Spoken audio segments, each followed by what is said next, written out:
And welcome into the Cam Rogers Show on this Friday morning, April 27th, 2018. I am Cam Rogers. Hit me up on Twitter at Mr. Rogers99. Round one of the 2018 NFL Draft is in the books, ladies and gentlemen. An exciting one at that. A lot of twists and turns as we expected. I will go through every single pick and give you guys my grade, and then we'll wrap up the show with the NFL Draft winners and losers from round one. I got a list of winners and a list of losers to break down for you. That's coming up in the later part of the show. So let's start things off with the first four picks off the board. Cleveland Browns had the option at number one, and they got Baker Mayfield. The Giants went with that generational running back out of Penn State University, Saquon Barkley. Then you've got Sam Darnold at number three, going to the New York Jets. And then Denzel Ward, a bit of a stunner here, the selection for the Cleveland Browns there at number four overall. Ward, a cornerback out of Ohio State University. So, without any further ado, let's get into the grade for pick number one for the Cleveland Browns. And this one was pretty easy for me.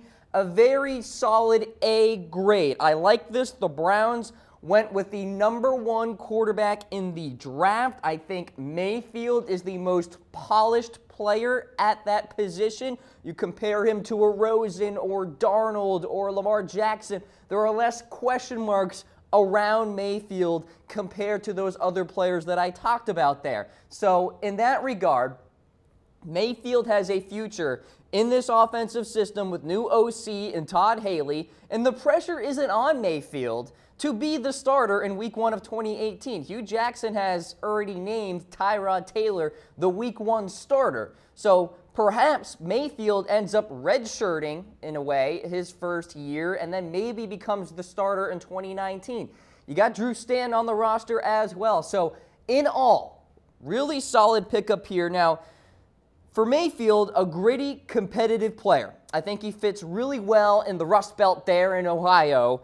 Now, the pieces I do believe are in place for Mayfield to eventually become the starter and be a successful quarterback there in Cleveland. They have Jarvis Landry, right? Got him via the trade. Josh Gordon is official. He'll be playing on the outside for Cleveland as well. They get Darren Fells, David Njoku as well, the 29th overall pick in 2017 for the Cleveland Browns.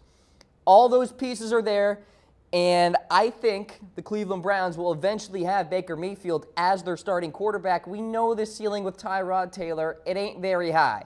So for Baker Mayfield here, the reigning Heisman Trophy winner, to go number one overall, I think it is fitting. I will say I was a little stunned.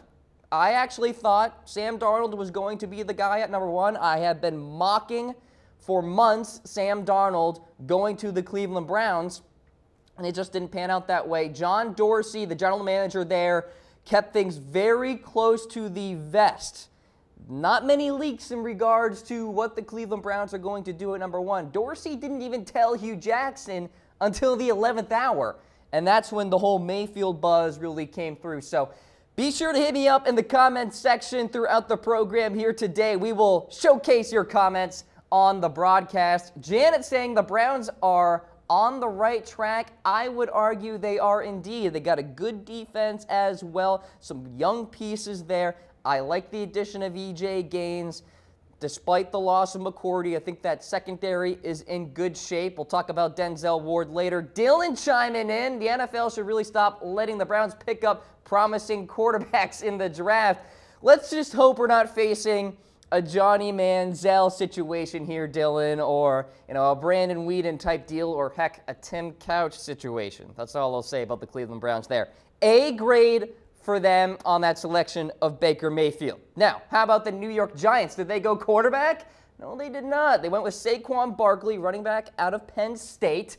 B+ grade here. Fills a need and a good value. Honestly, it would have been good value to select Saquon Barkley at number one overall. Dave Gettleman has been saying that he wants a generational type of player on this team. Saquon Barkley fills that. Now, there is, of course, always that argument that you just don't go high on a running back. Saquon Barkley is the exception to the rule here. The Giants have an ultra need in the backfield. You look at Perkins here. He just recently had surgery on his pectoral. Wayne Gallman isn't the guy. He's a receiving back. And Orleans Darkwa is a free agent. Doesn't look like he's going to come back to New York. So you're looking at a situation here from a reality perspective that Saquon Barkley will be the lead dog in the backfield for the Giants, and a fantasy football perspective could be a very sneaky option there for fantasy owners out there. So Saquon Barkley, B+ grade here. Now the Giants have to figure out the interior of that offensive line. Justin Pugh is no longer there. He's in Arizona. Weston Richburg, no longer there. He's in Santa Clara playing for the San Francisco 49ers. So they got to figure that out. John Jerry is not very good. Brett Jones hasn't been good either. He is slated as the starting center there. Maybe the Giants are able to get a James Daniels in this second round. So something to keep in mind, keep an eye on there with New York. But they get Saquon Barkley. Perhaps the argument could have been made that Bradley Chubb would make more sense because JPP got dealt via the trade. Nonetheless, Barkley off the board. I like it. You got Eli Manning, Odell Beckham Jr. still there as well. So maybe the Giants can make one last run with their quarterback there. All right, let's stay in New York here. We got the Jets, and they selected Sam Darnold, quarterback out of USC. My grade on this one, B+. So I would say this. I bet you GM Mike McGagan was pretty shocked to see Sam Darnold available at number 3 overall. I thought maybe there could have been a sneaky play where the Giants actually got Sam Darnold at number 2 because, well, maybe they didn't expect him to fall to their spot either. So no Big Apple Baker, unfortunately. Darnold is the guy, and I like Darnold. Now, he's a process. He's a bit raw. He's got turnover issues. He's got good vision, though. He's got good pocket presence, kind of a Ben Roethlisberger type of mentality to him in terms of his ability to shed off tacklers and the like. Not a lot of pressure on Darnold to be the starting quarterback either because the Jets have Teddy Bridgewater and Josh McCown as the stopgap options there. Now, I will say there's a lot of pressure on the Jets' leadership now, because they traded up to this number 3 overall pick. All right? They gave up a good amount of draft capital to make this happen. And now they are drafting Sam Darnold here. He's got to pan out. This cannot be a Bryce Petty, Christian Hackenberg type of situation here. So we have the trifecta of Bridgewater and McCown, and now Sam Darnold. We'll see how the OTAs and training camps shake out among those 3 quarterbacks there. B+ grade for the New York Jets. All right, how about the Cleveland Browns? Back on the board. They got Denzel Ward, cornerback out of Ohio State. I just don't get it. So I'm giving it a C-. Is it a need? No. Is it value? No. So I'm saying neither. Bradley Chubb's on the board. You could have paired him up with Myles Garrett on that defensive line. He was literally right there for the taking. And look, I like Denzel Ward. He's a good cornerback. I think he has a future as a premier slot corner. But like I said, it's not a need. E.J. Gaines, T.J. Carey are fine players. You got Bodie Calhoun as slot corner as well. This just feels like a reach to me. And there had been some buzz that maybe the Cleveland Browns would have traded back with that number 4 pick, and maybe Denzel Ward would have been a nice selection in that case. Say if the Browns traded back to number 11 or number 12 or whatever the case may be and they got Ward then, okay, would have been fine with that. Probably would have been in the B+ A- range for a grade. But when Bradley Chubb is there, and he is clearly the best defensive player in this draft class, and you don't get him, that's a C- grade from yours truly there. But the Cleveland Browns, of course, got their quarterback in Baker Mayfield at that top spot. So I gave them an A in that one. So there you go. C- on Denzel Ward, though. You're watching the Cam Rogers Show here on Chat Sports Facebook Live, presented by Autolist. Get that car shopping done in a flash. Head on to Autolist.com and check out their fantastic array of new and used cars out there. Guys, be sure to hit me up in the comments section. Constantine watching the show. I see Chris as well. say hello and let me know where you're watching the program here on this Friday morning. All right, next slate of 4 picks here. Bradley Chubb goes off the board to the Denver Broncos, perhaps a shocker because maybe John Elway didn't expect that option there. Quenton Nelson to the Indianapolis Colts. The Bills trade up. They get Josh Allen and then Roquan Smith to the Chicago Bears. So for the Denver Broncos, what's my grade? A- here. I only docked them down a little bit here because I thought maybe Quenton Nelson would have been the better play. But still, Bradley Chubb, best defensive player on the board, and they go out and get him. Somewhere, Chris Harris is smiling, ladies and gentlemen. You may recall Chris Harris Jr., cornerback for Denver, said that the Broncos should be drafting to win now. And it looks like that's what they did here. Already have a really talented defense with Bradley Roby, Chris Harris Jr. himself, and Darian Stewart there at safety, Von Miller coming around the edge, and now you got Bradley Chubb as well. We're talking about a defense that is going to be locked down yet again. This is still a very good D. Despite last year and the lack of wins for the Denver Broncos, this was a defense that was constantly on the football field, and towards the end of the season, they just got gassed because Trevor Siemian could not move the football. Paxton Lynch could not move the football. The offense was barely on the field. So for the Denver Broncos, giving it an A- with Bradley Chubb, he will be a stalwart there on the defensive line, and I think Elway will be very, very pleased here. So, by the way, this also tells me that Broncos leadership is pretty confident in the abilities of Case Keenum to be the quarterback for Denver in 2018. All right, so there you go. Less competition for Case as we go throughout OTAs and training camp. Meanwhile, for the Indianapolis Colts, what did they do? Well, they went ahead and got Quenton Nelson, guard out of Notre Dame.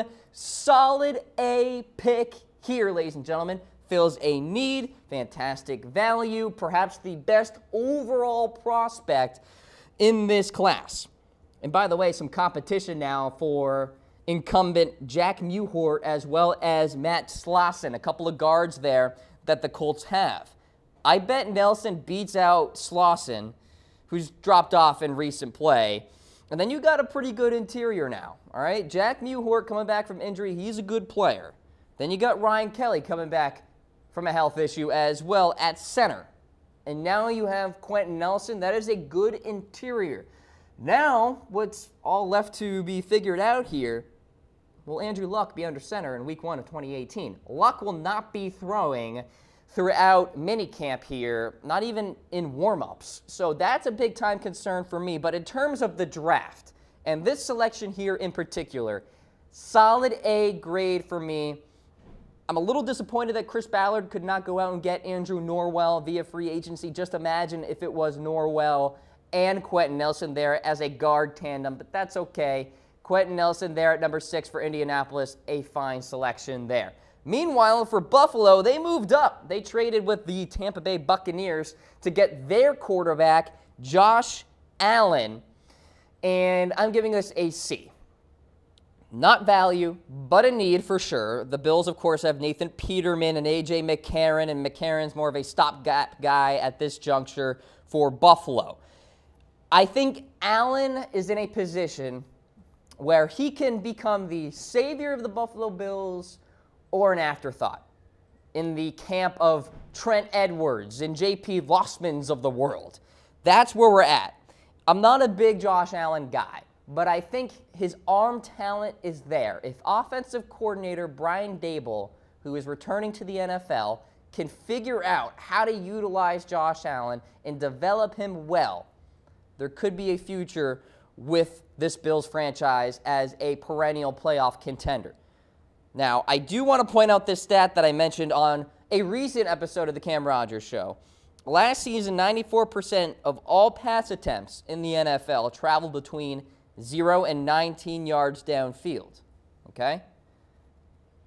So here are the stats for the completion percentage on passes thrown on that distance, 0 to 19 yards downfield, from college football. Mayfield had 77%, Darnold 72%, Rosen 68%, Lamar Jackson 67%. got to go down to 63% for Josh Allen. He's got to improve on his intermediate passing, his consistency on those important chain mover type of throws. Can't just be about the bomb downfield to Kelvin Benjamin. And by the way, Josh Allen needs some help on the outside too if he wants to become the starter there for Buffalo. It can't just be Kelvin Benjamin. Don't have a lot of faith there in Zay Jones as wide receiver number 2. All right, so C grade for the Buffalo Bills. How about this pick, though, for the Chicago Bears? Roquan Smith is an absolute A grade, ladies and gentlemen.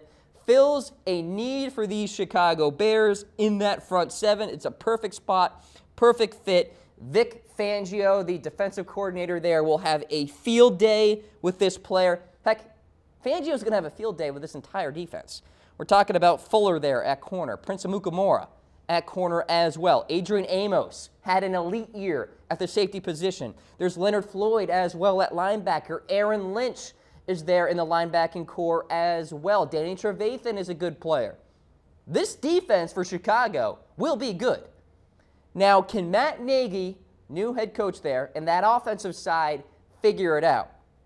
They've got Taylor Gabriel, they've got Allen Robinson, Mitchell Trubisky, another year to develop for him. You got Jordan Howard in the backfield as well, and Tariq Cohen too, who's a nice little spark plug. Chicago had a fantastic round 1, getting Roquan Smith. Holly chiming in the comments section. Roquan is a beast. Love the pick for my Bears. Holly, I love it too. Very intelligent linebacker, great sideline to sideline. You're going to love Roquan Smith for the next 10 to 15 years. Chris chiming in, I agree. Roquan Smith, great pick there. Absolutely. Safer pick, by the way, than Tremaine Edmunds. Edmunds maybe has the higher ceiling, but more of a roll of the dice, if you will, than compared to a Roquan Smith. Very intelligent linebacker. Needs to bulk up a little bit, though, Roquan does, but he's got time to do that. All right, let's take a look at some more picks here. The next slate of 4, the 49ers. Bit of a stunner here. They got Mike McGlinchey, tackle out of Notre Dame. The Cardinals traded up to get Josh Rosen. Minka Fitzpatrick goes to the Miami Dolphins, and Vita Vea to the Tampa Bay Buccaneers, trading back with the Buffalo Bills. So for San Francisco, I give it a B. It's an eh. It's just an okay, good kind of pick here. You know, there is a need on the offensive line, but it's on the interior, not necessarily at tackle. Now, you got Trent Brown coming back from injury. You got Joe Staley at the left side as well. Now there's some buzz out there that I am hearing that there's some trade talks now that maybe the 49ers are going to trade Trent Brown to the New England Patriots. That is what I am hearing from my sources out there, and we'll see if that buzz comes to fruition. It makes sense, right? The 49ers can maybe stockpile some picks. They insert Mike McGlinchey at right tackle. He can be the right tackle of the future for San Francisco. Keep Joe Staley there at the left side. He's been fantastic his entire career. And the 49ers can address some other areas with the influx of picks. Meanwhile, for New England, they need help at tackle. LeAdrian Waddle is there, and he's not very good. Maybe he gets kicked out for Trent Brown there. So, you know, you could have looked at a corner for this spot here for the 49ers. I thought Tremaine Edmunds would have made some sense here. I am not going to just strike through Mike McGlinchey here. I think it was a solid pickup. He's a good player. I just didn't think Mike McGlinchey was a top 10 type of player in my eyes. So there you go. 49ers, B grade on that one. What do you think about that, Marcus? Let me know in the comments section. I just saw your comment pop up in my broadcast window here. All right, let's go to pick number 10. The Arizona Cardinals moved up, and they got Josh Rosen. A- grade here, fills a need, and really solid value with Rosen as well. General Manager Steve Keim saw an opportunity, and ladies and gentlemen, he seized on it. I do like this selection. Rose gets a bad rap. He's kind of an Aaron Rodgers-esque type of personality, a little bit cocky, which is a tad annoying at times, but that's neither here nor there. He'll learn in Mike McCoy's system, and I think he'll be a fantastic quarterback for the future there for the Arizona Cardinals. As we stand right now, it's Mike McGlennon, it's Sam Bradford, and now it's Josh Rosen. The expectation is Sam Bradford is the quarterback of the future short term. So talking about the 2018 season, Steve Wilkes, the new head coach there, has talked about how he expects Sam Bradford to play 16-plus games, ladies and gentlemen. That's asking a lot. Colby chiming in comments, Rosen will be great if he can stay healthy. No doubt about that. I think Rosen has really good footwork, solid technique. If he can develop his personality where he can be that locker room type of guy, and, you know, it's not a requirement here, but it would be nice to really help out with the locker room there for Arizona that recently lost a really good veteran in Tyrann Mathieu. You know, just a little added bonus there. Hit me up in the comments section, ladies and gentlemen. We'll feature what you guys say right here on the Cam Rogers Show. Let's get to the Miami Dolphins. They went out and got Minkah Fitzpatrick, defensive back out of Alabama. B grade. Need? Not necessarily. Value? Not quite. I think Minkah might have been more in the 13 range for me. It just kind of made me say, to myself. Yes, Minkah is talented, and the Dolphins will use him well. But the need per se just isn't there. You got Tankersley and Xavier Howard there. They're young players at corner, albeit they did struggle in 2017. And then at safety, there's Rashaad Jones and McDonald and Bobby McCain at slot corner too. He was good a year ago. I just don't know where you're going to put Minkah Fitzpatrick. Maybe the Dolphins decide to play him at outside corner, and that'd be really interesting to see how Fitzpatrick performs at that spot. I kind of envisioned him as a hybrid safety, slot corner, sometimes a linebacker type of player. But, you know, I thought Tremaine Edmonds would have made a little more sense here. I think linebacker was a big-time need. Kiko Alonso has been struggling in recent years. But Miami goes with Fitzpatrick. I give it a B. Not awful, but not fantastic. Meanwhile, for Tampa Bay, they got Vita Vea, defensive lineman out of Washington. So the Bucs traded back. I don't hate this. They revamped the defensive line there. That's probably their strength now on the defensive side. They got Bo Allen from Philadelphia, Vinny Curry from Philadelphia as well, Jason Pierre-Paul from New York, Gerald McCoy is still there, and now Vita Vea. That's a good front line for Tampa Bay, and I think the Bucs should have no problem controlling the line of scrimmage on that defensive side. But can they stop the pass? And that's what I am curious about here. We'll see if Ryan Smith can improve on his second year. Brent Grimes not getting any younger. He kind of dropped off in 2017. So some question marks there in the back end for Tampa Bay. But I do give them a B because they traded back, got some draft capital there, and still got a pretty darn good player in Vita Vea there. So for the Tampa Bay Buccaneers, I like it. B. Solid B. You're watching the Cam Rogers Show presented by Autolist. Head on to Autolist.com and get that car shopping done in a flash. We're talking about new and used cars out there. Folks, we are recapping the round one that was in the 2018 NFL Draft. I am grading every single pick, and then at the end of the show, my list of winners and losers. I'm wearing my colors right now, my Baltimore Ravens, and I'm going to go off on them, so stay tuned for that. Let's get to the next slate of picks here. Daron Payne to the Washington Redskins. Marcus Davenport to the Saints. The Saints traded up for him. You got Colton Miller there for the Oakland Raiders, and then Tremaine Edmonds for the Buffalo Bills. So let's start with the Washington Redskins. A- grade for me. Fills a need, may not be the best value. I thought Daron Payne probably should have went a little later in this first round, but the filler of need is really important here because the Redskins finished dead last in run defense in 2017. Ziggy Hood at nose tackle was bad, really bad. Like, he finished 120-something, according to Pro Football Focus, among defensive linemen. That ain't good. So insert Daron Payne, who is a really good run stuffer, okay? Perfect situation there for Washington. Needs to improve his pass rushing a little bit, but again, who really cares if you're playing that inside position there at nose guard? if you can eke out 3.5 sacks from Daron Payne in 2018 as a rookie, I think that's a solid year. Then you got Jonathan Allen as well, a young player too. I think the Allen-Payne duo there on the defensive line for Washington could be fun for years to come. So for the Redskins, a solid pickup. A- grade. Addresses a need there on that defensive line.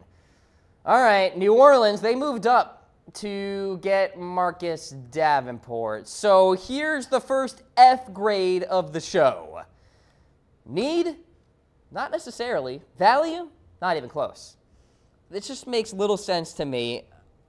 You trade up, and everybody was thinking, well, was it going to be Lamar Jackson and perhaps the heir to Drew Brees there at quarterback? No, it's Marcus Davenport, edge rusher out of UTSA. And I'm just thinking to myself, he's incredibly raw. You look at the tape, and he disappears at times. When he played well, it was in spurts.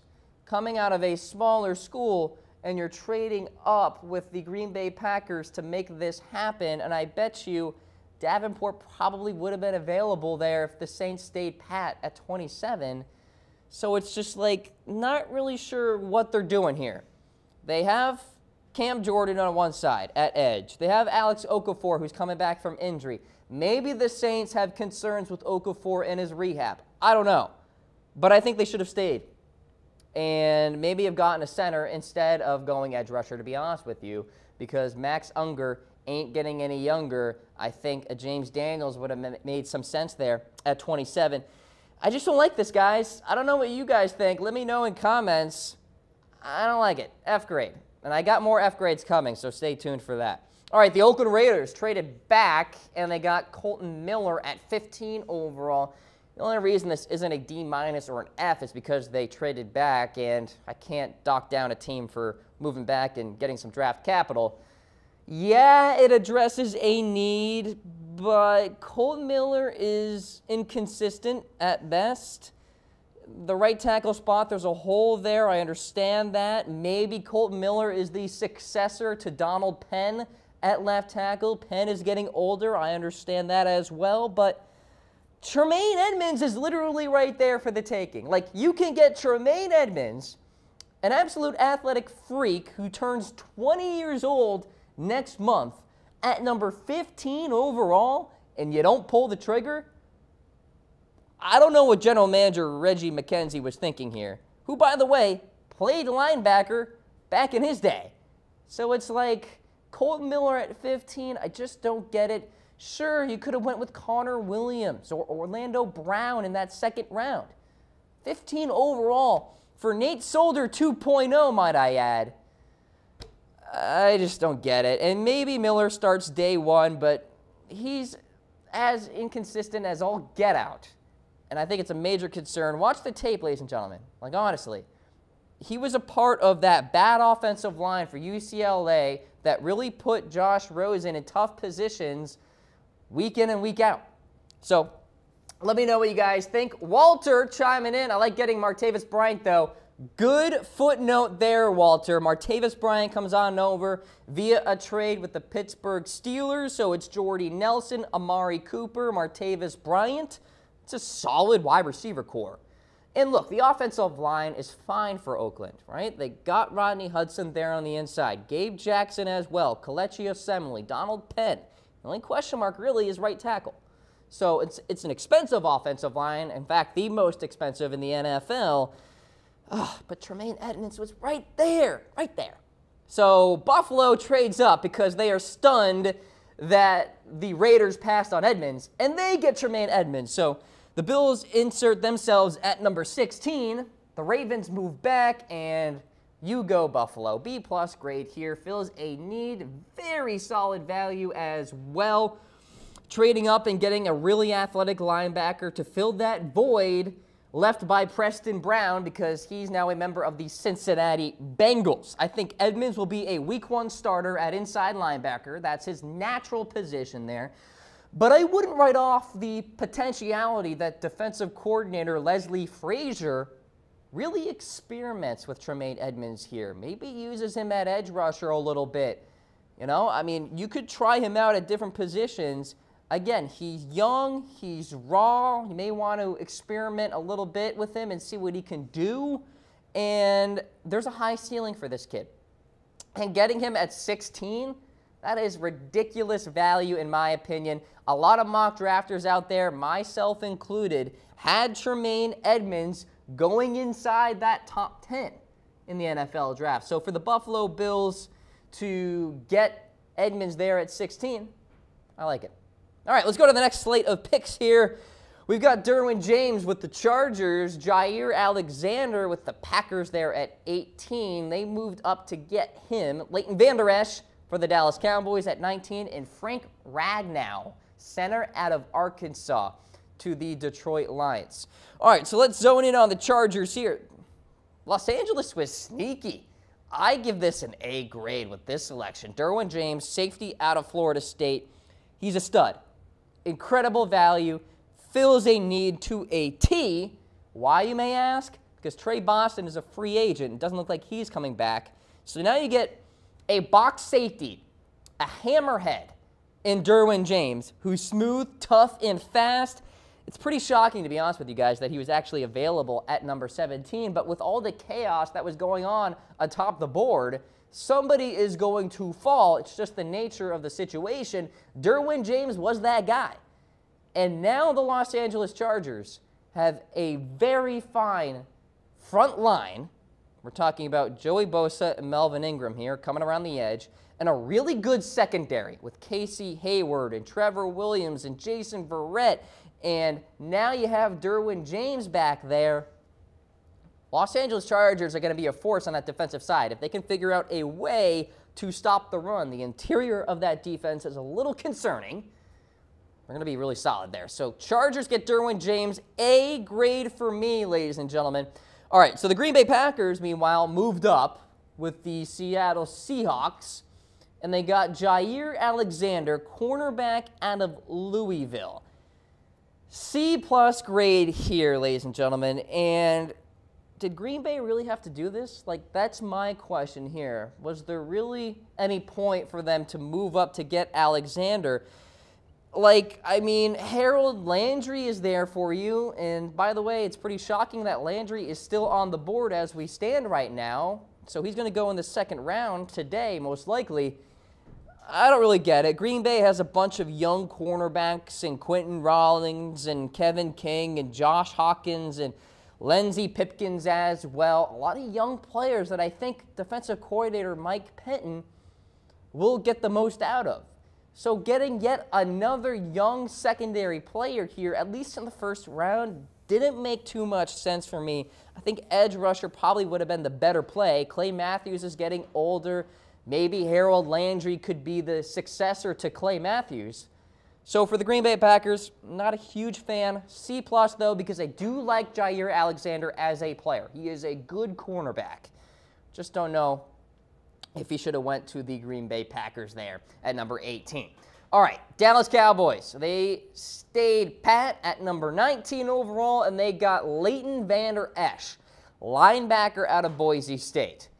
So for you Cowboys fans out there, I give this a C average grade. Fills a need. I wouldn't say it's value here. This probably is where Leighton Vander Esch probably was going in many mock drafts out there, certainly in my mock draft. So Sean Lee, Jalen Smith, and now Vander Esch. I like him as a player, very athletic, just needs to polish up a little bit. And the question mark for me is, can the Dallas Cowboys translate the athletic traits that Leighton Vander Esch has onto the football field and make him a quality football player? There is a difference between being an athlete and being a football player. And there's still, I think, a little bit of a disconnect there for Leighton Vander Esch. I would have liked Calvin Ridley at number 19 for the Dallas Cowboys because right now Terrence Williams and Allen Hurns are your top wide receivers, right? Because Dez Bryant is gone. You got Deontay Thompson, sure, and Cole Beasley, all right, fine. I think Calvin Ridley must have been really tempting, at least for Jerry Jones, to think about. Johnny chiming in, Dallas could potentially have scary linebacker trio if healthy. Yeah, I could see that. I mean, Jalen Smith is a fine player. Sean Lee, we know what he can do when he's on the football field. Leighton Vander Esch, stay tuned. I might have liked Rashaad Evans a little bit more here. Constantine, B+. All right, so Constantine, we disagree on that one. That's fair. Agree to disagree in that regard. We'll see what happens. Look, the ceiling is there for Leighton Vander Esch. Just whether or not that can translate, that can happen, that can come to fruition. That's the concern for me for the Dallas Cowboys. And, by the way, in terms of wide receiver, EQ, St. Brown, maybe Auden Tate, Cortland Sutton's still there, DJ Shark as well out of LSU. So time for Dallas to address that position as well. So there you go. Cowboys selecting at number 19. Let's go to number 20. The Detroit Lions went to the offensive line despite having a new head coach with a defensive mind in Matt Patricia. It's Frank Ragnow, center out of Arkansas. So this is interesting. There's a need at center. There's no doubt about that. But I would have went with James Daniels. I think he was the best center in this class over Ragnow. The Lions clearly don't want Wesley Johnson starting at center. He ranked 35th among centers, according to Pro Football Focus a year ago. Not a very good player. At least he wasn't good last season. So you can use Ragnow at guard as needed. Perhaps he has a future there at center where maybe he's the plug-and-play guy and he is the Week 1 starter in 2018. As an O-line enthusiast, I can't hate this pick too much, but Harold Landry is still there. Like, how does Matt Patricia and general manager Bob Quinn there not pull the trigger, right? So it's a little bit surprising, but Ragnow does address a need. So C average grade for the Detroit Lions. All right, next slate of picks here. Speaking of the center position, the Bengals got Billy Price. The Titans got Rashaad Evans. They traded up with the Baltimore Ravens. Isaiah Wynn goes to the New England Patriots. DJ Moore goes to the Carolina Panthers. So let's start with the Cincinnati Bengals here. D+. Ragnow's off the board. You have to get James Daniels if you are addressing the center position. And they get Billy Price, and I just don't get it. Russell Bodine is now with the Buffalo Bills. That's why the need is there at center. You could have waited and grabbed Orlando Brown or Connor Williams in the second round if you wanted to address maybe guard or tackle or something like that. But Billy Price has a round 2 grade for me. And the fact that he went to the Cincinnati Bengals here at this spot, I don't like it. I don't at all. D+ grade. We've already seen now that Billy Price has a bit of an injury issue here. All right, so durability is already a concern with him. Clearly not for Cincinnati, but, you know, it's actually a little shocking, to be honest with you, that they went ahead and reached for a need. This is not typical of Cincinnati. So there they are at number 21. The Titans traded up with the Baltimore Ravens, and they got Rashaad Evans, linebacker out of Alabama. A+ grade. Need, check. Value, check. Avery Williamson, their inside linebacker from 2017, is now a member of the New York Jets. There was a hole on the interior of that linebacking core. No more. Solid player, safe pick. He will be the future of that defense on that inside linebacker position. The quarterback of that defense, perhaps. And I think Mike Vrabel, the new head coach there, and general manager John Robinson will have a field day with this kid. Rashaad Evans is a really solid player, well coached. Everybody was talking about Tremaine Edmonds and Leighton Vander Esch because they wowed at the NFL Combine. But Rashaad Evans is a really solid pick coming out of Alabama. You can't write him off. And I think Mike Vrabel is going to have a lot of fun with him on that defensive side with, by the way, Jarrell Casey and Brian Orakpo and Derek Morgan and Benny Logan as well, and bringing in Malcolm Butler. That's a low-key good defense for the Tennessee Titans. Now if they address the interior of that offensive line in the coming rounds here, the Titans could be the favorite in the AFC South. I'm telling you, they're looking good. All right, so very solid pick there for Tennessee. A+. Meanwhile, for the New England Patriots, Isaiah Wynn, guard slash tackle at number 23 overall. D+ grade. Is there a need? No. Is there value with Isaiah Wynn here? I would say no. I think he should have went a little later in the first round. Still the first round grade for me, but should have went later. I don't get it. Patriots fans, I don't. You got Shaq Mason and Joe Thuney at guard. Those are two good guards there. David Andrews is there at center. The interior is not the problem. The exterior, the tackle position is the problem. Right now, you've got LeAdrian Waddle slated to play right tackle, perhaps. That ain't good. So, I mean, don't tell me Isaiah Wynn is going to play tackle. He's 6'3". He's got short arms. He can't play tackle in the NFL.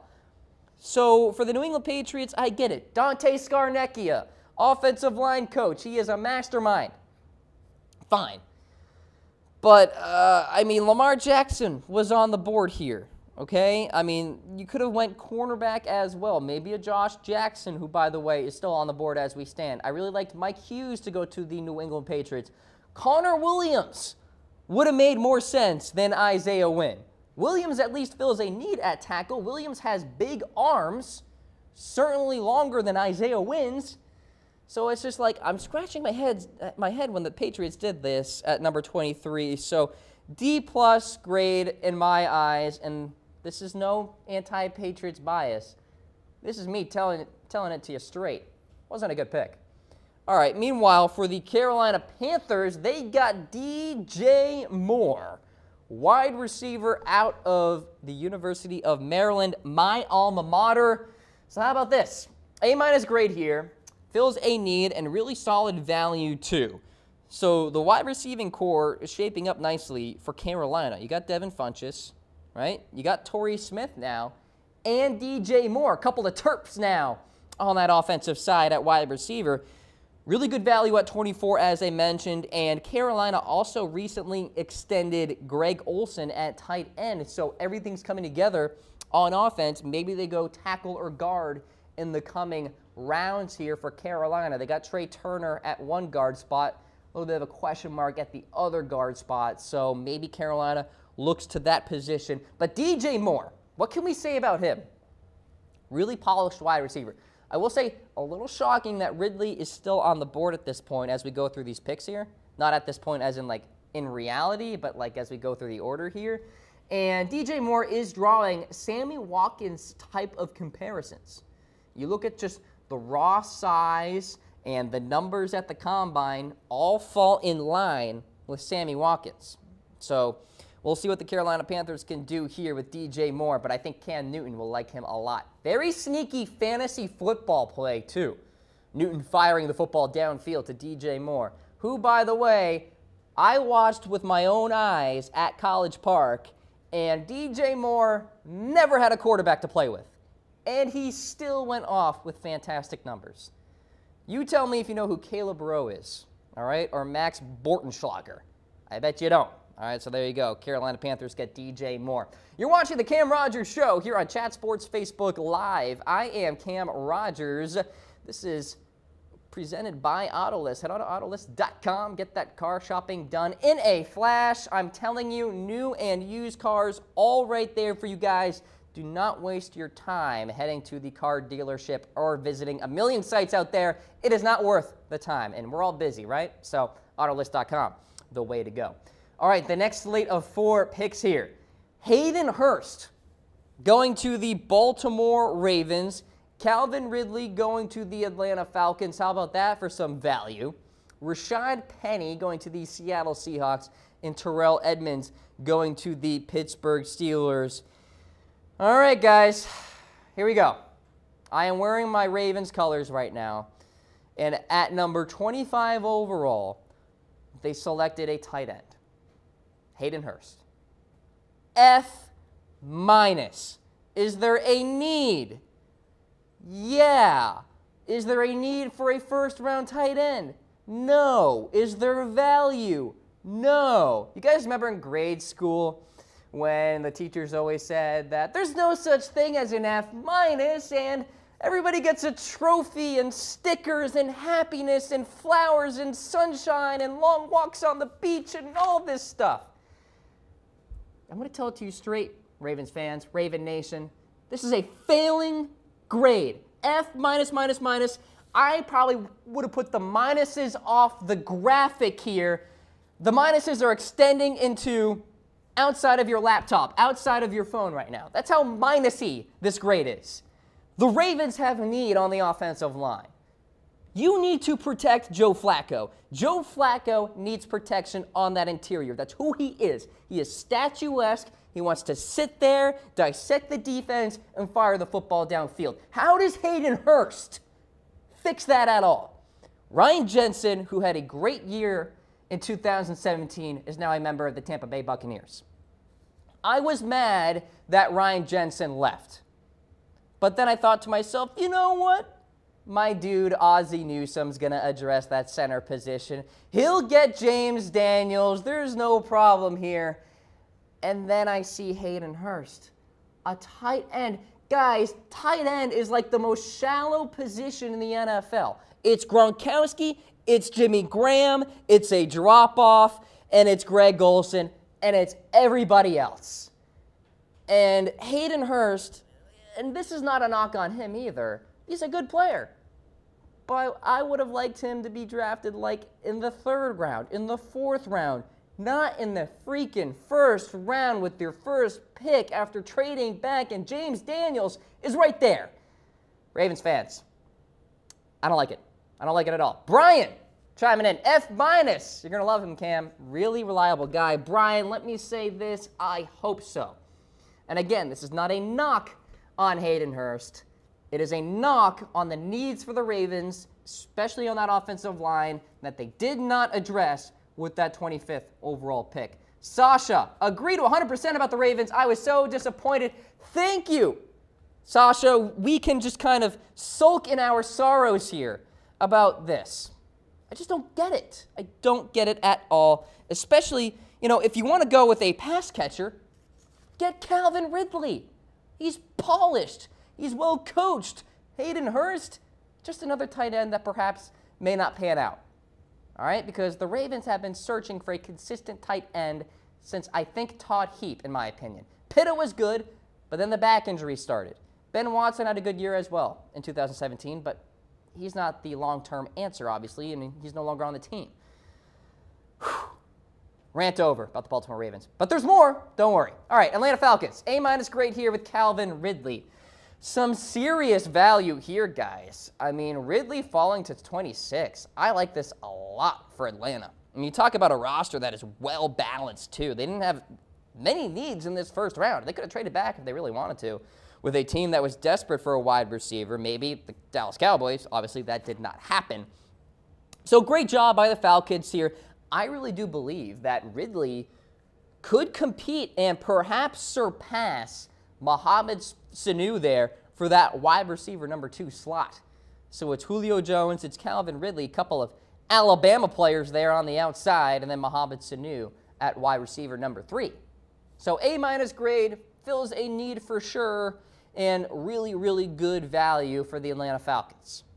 And then things just went off the rails again. The Seattle Seahawks got Rashaad Penny, running back, and the Seahawks got him, and you look at the backfield there, and I know it's a concern. You don't really know what the future is with that backfield with Seattle, but still, in a running back class that is really deep, and there's a lot of good depth there, you get Rashaad Penny, D- grade, and I'm not giving it an F because Penny did have a really good 2017. Led all FBS players with 2,248 rushing yards on 289 carries, scoring 23 touchdowns on the ground. But still, like, Connor Williams is there, James Daniels is there, the offensive line has stunk for many years. So apparently Seattle still wants Russell Wilson to run for his life. Okay, got it. That's the MO with Seattle. I don't know. D- for the Seahawks there. Just very, very questionable selection there with Rashaad Penny. Look, if there's no offensive line that can run block, what's the point of getting this running back? It starts on the line of scrimmage. Everything starts on the line in the game of football. And if you can't run block and you can't pass block, it does not matter who you have at the skill positions. You can have me at running back, all right? It won't matter if you can't create the holes up front. All right, so Seattle there at 27, getting Rashaad Penny, D- grade. All right, for Pittsburgh, selecting at number 28, Darius Geis was on the board. Justin Reed was on the board. Ronnie Harrison was on the board. They go with Terrell Edmonds, safety there, and it's a D for me, guys. Yeah, it does fill a need. They want a good safety there, but like I said, Harrison, Reed, they were on the board. I understand Mike Mitchell is gone. Sean Davis has struggled in the last 2 years here. This is a reach. This is a major reach in my eyes. He has the height. He's a playmaker, but the tape shows that his instincts are not there. He bites on play fakes game in and game out. The tape shows it. And for Pittsburgh, they don't want a safety that bites on the play action, especially when you have wide receivers in that division such as John Ross, right, who can blow the top off the coverage. Josh Gordon, like, these are good wide receivers that can go down the field. And in a safety, you probably don't want a player with bad instincts because a safety is for what? Safety. Like, you need him back there, not being fooled by the play fakes. So that's my concern there with Terrell Edmonds. D grade for the Pittsburgh Steelers there. Maybe could have went linebacker. It would have been a reach. I honestly thought they probably should have just traded back. That's just kind of how the board shaked out for them there. All right, let's summarize the next slate of 4 picks here. Taven Bryan to the Jacksonville Jaguars. Okay, I get you, Jaguars. I get you. Mike Hughes, cornerback out of UCF, like this, going to the Minnesota Vikings. Sony Michel to the New England Patriots. Oh, boy. And then Lamar Jackson to the Baltimore Ravens at 32. Let's go to the Jaguars. C grade. I think here with Jacksonville, they could have traded back, and I think this is an interesting selection. Fair move. I think they got richer on the defensive line. There's no doubt about that. And I think maybe Jaguars leadership is looking to post-2018 when they can opt out of Marcel Darius's contract because he's going to demand a fair share of cash. There's no doubt about that. Insert Taven Bryan there alongside Malik Jackson. It's a good 1-2 punch, and you can save yourself some cash. So maybe that's the logic behind Taven Bryan here with the Jacksonville Jaguars. Good size, he's athletic, his hand use is really good as well. Solid against the run, which I guess you could point to as the one weakness for the Jaguars a year ago, was their ability to stop the run. They were great in terms of pass rushing ability. They shut down opposing wide receivers, but the interior of that defense gave up a fair share of yardage there in the run game. So Taven Bryan will help in that regard. Needs to get a little more consistent, but still, I don't hate it, don't love it. Average grade there for the Jacksonville Jaguars. Let's go to the Minnesota Vikings now. They didn't have a lot of needs here in this first round, but I'll tell you one thing, Mike Hughes, I like this kid a lot. Shut down corner out of UCF. I could have seen maybe Josh Jackson here, but that's okay. He's a shade too small, Hughes is. Just a shade under 5'11". He'll compete with Trey Waynes, though, for that number 2 corner slot. That secondary is already in great shape, right? You already got Xavier Rhodes and Harrison Smith and Andrew Sendejo. Already talked about Trey Waynes, and now you have Mike Hughes shaping up to be a really, really good defense for the Minnesota Vikings. Now, maybe you could have went Connor Williams here and kicked him at guard because guard was a bigger need than tackle. It's okay, though. I think this is solid value here with Mike Hughes. I was higher on him than most people out there. I think he'll pan out well with Minnesota and Mike Zimmer, a good defensive mind as the head coach for the Vikings. All right, the New England Patriots selecting at 31. It had to have been Lamar Jackson, right? No, it's Sony Michel, running back out of Georgia, and I'm just saying to myself, why? The backfield is already crowded. There's James White. There's Jeremy Hill. There's Rex Burkhead. There's Mike Gillislee. There's enough mouths to feed in that backfield. Why are we drafting Sony Michel, Patriots? I mean, first it's Isaiah Wynn. I didn't like that. This is worse, especially with Lamar Jackson on the board. Maybe you could have went cornerback with Josh Jackson. Heck, it would have made more sense to go wide receiver at this point. Sony Michel, I just don't get it. And I don't understand why teams are valuing these running backs so high. After Saquon Barkley, it's a drop-off. And the fact that Darius Geis is still on the board, but Michel is not, and Rashaad Penny is not, just a really weird turn of events here. So no need for a running back for the New England Patriots. I have in my notes here on one line, the heck? Just like, I didn't get it. And then the Baltimore Ravens. To put a bow on the weirdness of this draft, they traded up with the Philadelphia Eagles and they got Lamar Jackson for the Baltimore Ravens. And C-. And maybe this is more because I'm not ready, Ravens fans, to move on from the Joe Flacco era. Maybe that's why I'm giving it a C-. I don't want to look to life after Joe. I'm not ready for that, guys. I'm not. So the fact that Lamar Jackson here is on the team and everybody's all excited about him becoming the new quarterback there, I'm not so excited about it. I still believe in Joe. I still think he's a good quarterback. And call me old school, but I kind of prefer a pocket passer rather than somewhat of a scrambler type. And it's kind of what Lamar Jackson is. Now, he's a talented quarterback. And I think he will do damage in the NFL when he gets his opportunity. It just doesn't seem like he's a good fit for the Baltimore Ravens. But the Ravens had to do something because they had nothing after Joe Flacco in terms of, the answer, because Robert Griffin III is not the answer after the Joe Flacco era. And maybe this is just me being a crybaby and not ready to look past the Joe Flacco time with the Baltimore Ravens. Robert, greatest pick of the first round. Well, I guess, Robert, we slightly disagree in that regard. Now, the fact that Lamar went 32 is a bit of a stunner. I thought maybe he would have went a little earlier than that. And we were headed towards a situation where he was going to go in day 2, but the Ravens made a move up, and obviously Ozzie Newsome saw something in Jackson that he really, really liked, and he's going to the Ravens there. So not as bad as Hayden Hurst, but certainly not a screaming immediate impact type of pick for Baltimore. All right, let's take a look at my top winners for the first round. I've got the Colts there at 1, the Falcons at 2, Titans at 3, Bears at 4, Giants at 5. Number 1, Colts get Quenton Nelson. Why are they there? Because Nelson is the best overall prospect in this entire draft. They addressed a need, and he's the best prospect. It is a perfect situation for general manager Chris Ballard and head coach Frank Reich. Like this a lot.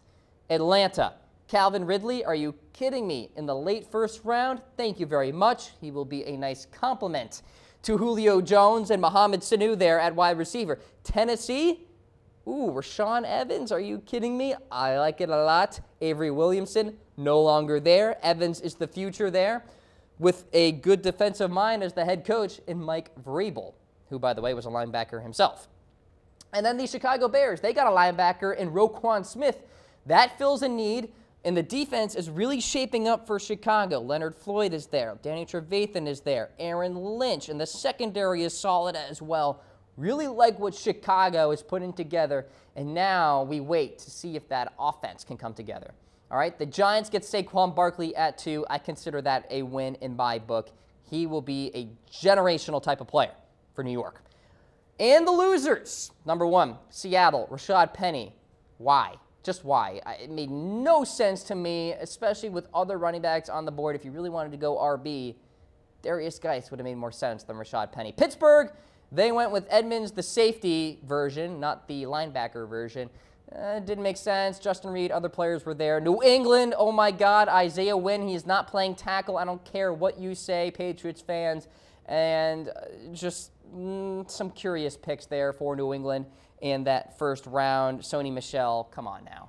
Baltimore, Hayden Hurst, all I need to say there, F minus, minus, minus, minus, repeating.